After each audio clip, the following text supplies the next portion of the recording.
सबसे पहले मैं अपने गुरु विनोदानंद जी को प्रणाम करता हूँ। और जैसा कि मैं ये वीडियो बना रहा हूँ गुरु जी के कहने पर कि शक्तिपात का अनुभव कैसा रहा, तो उससे पहले मैं आपको कुछ बताना चाहूँगा। मैंने शक्तिपात को लेकर बहुत सारे वीडियो यूट्यूब पे देखे और बहुत सारे वीडियो देखे और शक्तिपात के बारे में बहुत कुछ जाना। तो फिर मुझे स्वामी विनोदानंद जी का पता चला। मैंने उनसे बात किया और उनसे विनती की कि वो मुझे शक्तिपात कराएं और मेरे ध्यान को और भी गहरा करें।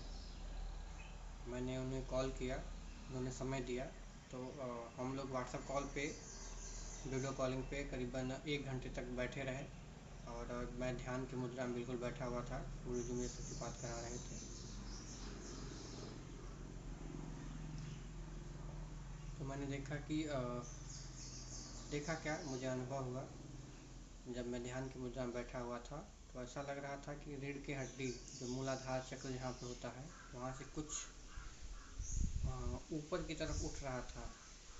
जैसे कि कुछ चींटियाँ हल्की हल्की रेंगती हैं, उस टाइप का हल्का सा। और एक जैसे होता है कि मैं कैसे समझाऊँ आपको, एक समझ लीजिए एक मीठा सा दर्द जो कि मूलाधार से धीरे धीरे ऊपर होते हुए हृदय चक्र के पास तक गया और वहीं तक रुक गया। तो इसके बाद फिर गुरु जी ने फिर वहाँ से फिर नीचे गया, फिर मूलाधार से फिर उठकर हृदय चक्र तक ही सिर्फ गया, वहाँ पे जाकर रुक गया। इसके बाद गुरु जी ने कहा कि आपका शक्तिपात का प्रथम अध्याय हो चुका है। तो इसके बाद मैं वहाँ से उठा, थोड़ा सा काम था खेत में, काम करके आया। फिर मैं करीबन 1 घंटे तक ध्यान में बैठा हुआ था। तो मुझे ऐसा लग रहा था कि मूलाधार से कुछ चींटियों की तरह रेंगता हुआ हृदय चक्र के बिल्कुल नीचे तक, जो हमारा हृदय चक्र है, इसके यहाँ तक।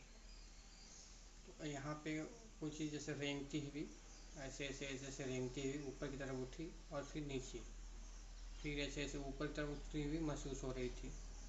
तो ये मेरा अनुभव है। गुरु जी से मैंने बात किया तो उन्होंने कहा कि अभी कुछ दिन बाद फिर आपका शक्तिपात करेंगे और ये हृदय चक्र से आज्ञा चक्र तक आपका पूरा शक्तिपात होगा। तब तक आप ध्यान कीजिए। और जैसा कि मैं वही कर रहा हूँ, बस इतना ही अनुभव है। और यदि कुछ और अनुभव हुआ तो मैं आपको सेकंड पार्ट में भेज दूँगा।